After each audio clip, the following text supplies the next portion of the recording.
పంచభూత సిద్ధాంతం. మనిషి అడుగుపెట్టని చోటు లేదు. సముద్ర గర్భం నుండి అంతరిక్షం వరకు అన్ని రహస్యాలను ఛేదించే ప్రయత్నం చేస్తున్నాడు. ఇంత చేస్తున్న మనిషి ఒక్క క్షణమాగి తన లోపలికి తాను తొంగి చూసుకున్నాడా? తన ఉనికికి మూలమైన ఆశ్చర్యకరమైన ప్రశ్నలు వేసుకున్నాడా? ఈ శరీరం అనే అద్భుతం అసలెలా పనిచేస్తోంది? నాలో పుట్టే ప్రతి ఆలోచనకు, నన్ను బాధపెట్టే ప్రతి అనారోగ్యానికి అసలు కారణం ఏమిటి? ఈ ప్రశ్నలకు సమాధానాలు వెతికే క్రమంలో ఆధునిక విజ్ఞానం మన శరీరాన్ని ఒక ప్రయోగశాలగా చూస్తుంది. మనలను నడిపించేది రకరకాల రసాయనాలు, హార్మోన్లు, విద్యుత్తు ప్రవాహాలు అని చెబుతుంది.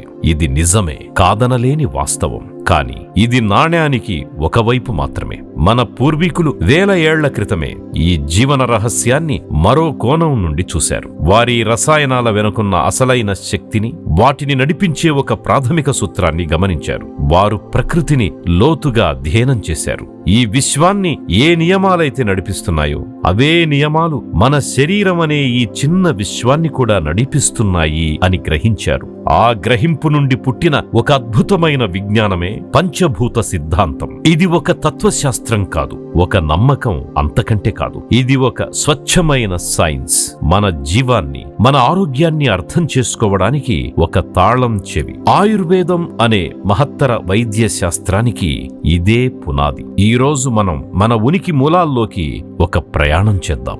మనలను నిర్మించిన ఆ 5 ప్రాథమిక శక్తుల గురించి తెలుసుకుందాం. అన్నింటికంటే ముందుగా ఈ సృష్టిలో ఏదైనా ఉనికిలోకి రావాలంటే దానికి ఉండడానికంటూ ఒక చోటు కావాలి.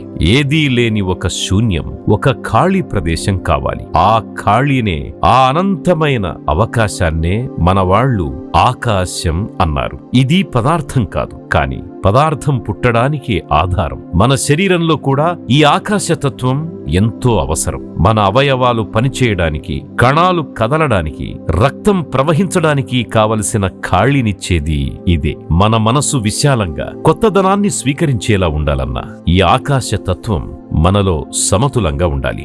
ఆ అనంతమైన ఖాళీలో ఒక చిన్న కదలిక మొదలైనప్పుడు రెండవ శక్తి పుడుతుంది. అదే వాయువు. వాయువు అంటే కేవలం గాలి మాత్రమే కాదు, అది చలనం, కదలిక, జీవానికి గుర్తు. కదలిక ఆగిపోతే జీవం ఆగిపోయినట్టే. ఈ విశ్వంలో గాలి వీయడం నుండి గ్రహాలు తిరగడం వరకు, శరీరంలో మనం పీల్చే శ్వాస నుంచి గుండె లయబద్ధంగా కొట్టుకోవడం వరకు, మన నరాల్లో ప్రవహించే సంకేతాల నుండి మన మెదడులో మెరిసే ఆలోచనల వరకు, ప్రతి చలనం వెనుక ఉన్న ప్రాథమిక శక్తి ఈ వాయువే. ఈ చలన శక్తి మనలో సరిగ్గా ఉన్నంత వరకే మనం చురుగ్గా, ఉత్సాహంగా ఉంటాం. ఇది అదుపు తప్పితే మనసు నిలకడ కోల్పోతుంది, శరీరం బలహీనపడుతుంది. కదలిక ఉన్న చోట ఘర్షణ పుడుతుంది.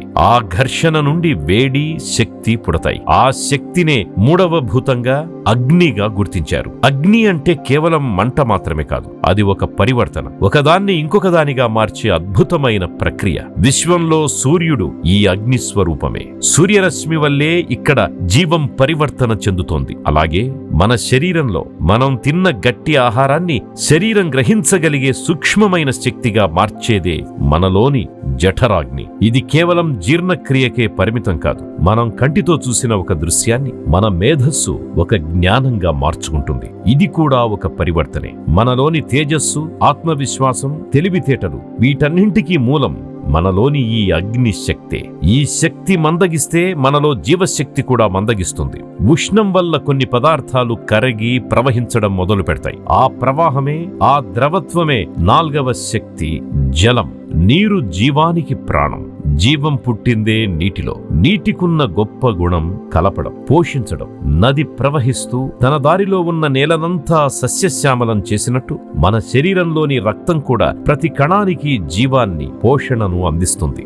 మనలోని ప్రేమ, కరుణ, అనుబంధం వంటి సున్నితమైన భావాలకు ప్రతీక కూడా ఈ జలతత్వమే. కణాలను, కణజాలాలను కలిపి ఉంచే బంధన శక్తి కూడా ఇదే. మన శరీరంలో ఈ ద్రవశక్తి తగ్గితే శరీరం పొడిబారి సంబంధాలు కూడా కఠినంగా మారతాయి. ఆ ప్రవహించే ద్రవాలు చల్లబడి, ఘనీభవించి ఒక ఆకారాన్ని, ఒక రూపాన్ని సంతరించుకున్నప్పుడు 5వది, చివరిది అయిన పృథ్వీ అనే శక్తి ఉనికిలోకొస్తుంది. పృథ్వీ అంటే నేల మాత్రమే కాదు, అది ఒక నిర్మాణం, స్థిరత్వం, ఆధారం.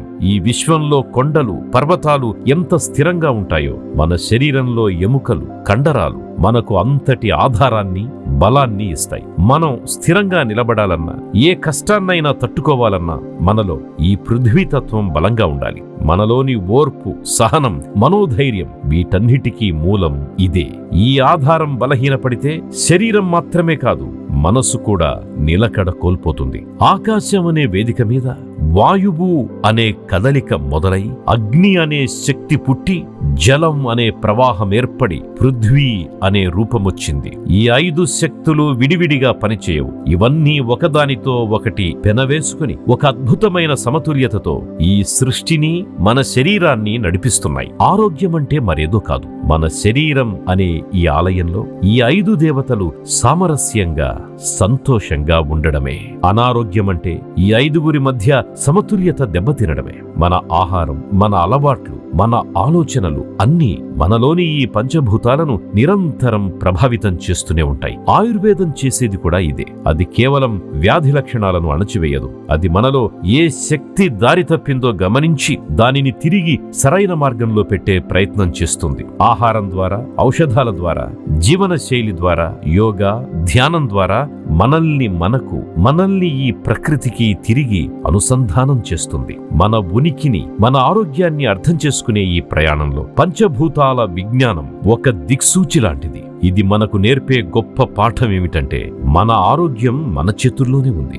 మనల్ని మనం అర్థం చేసుకున్నప్పుడు, మన శరీరం చెప్పే భాషను విన్నప్పుడు, ఈ విశ్వంతో మనకున్న విడదీయరాని సంబంధాన్ని గుర్తించినప్పుడు, సంపూర్ణ ఆరోగ్యం అనేది ఒక గమ్యం కాదు, అది మన సహజ స్థితి అవుతుంది. సర్వే జనాః సుఖినో భవంతు.